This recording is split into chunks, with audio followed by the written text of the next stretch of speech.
Nananawagan si Senador Sherwin Win Gatchalian sa mga pangunahing tollway sa bansa na tiyaking walang magiging aberya sa Radio Frequency Identification Cards o sa anumang easy trip at auto sweep station kasunod ng inaasahang exodus ng mga sasakyan galing ng mga probinsya pabalik ng Metro Manila na maaring magdulot ng matinding pagbagal ng trapiko.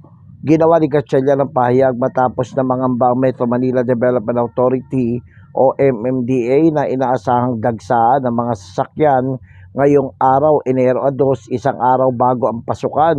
Ayon kay Gatchalian, dapat natiyakin ang madaling biyahe sa mga major tollways, partikular na sa mga pabalik ng Metro Manila mula sa mga pasahero na galing sa mga probinsya na nag-uwian nitong Pasko. Aniya, dapat na maiwasan ang anumang aberya sa RFID cards sa anumang easy trip up auto sweep station.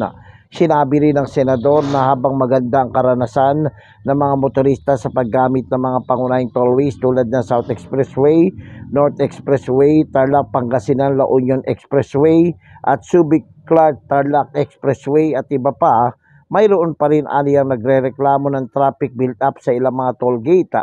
Nananawagan din si Gatchalian sa pamunuan ng mga nabanggit na tollway na pabilisin ang pagpapatupad ng Phase 3 ng Toll Interoperability Project ng gobyerno na magbibigay daan sa mga motorista na gumamit ng iisang RFID sticker na lamang sa mga pangunahing expressway. Ayon sa senador, kailangan gawing mas madali ang paglalakbay ng mga motorista at maayos na sistema sa trapiko para mapalakas ang sektor ng turismo at mapalago ang ekonomiya ng bansa. Ako, si Jojo Sikat, walang inaatas ang balita.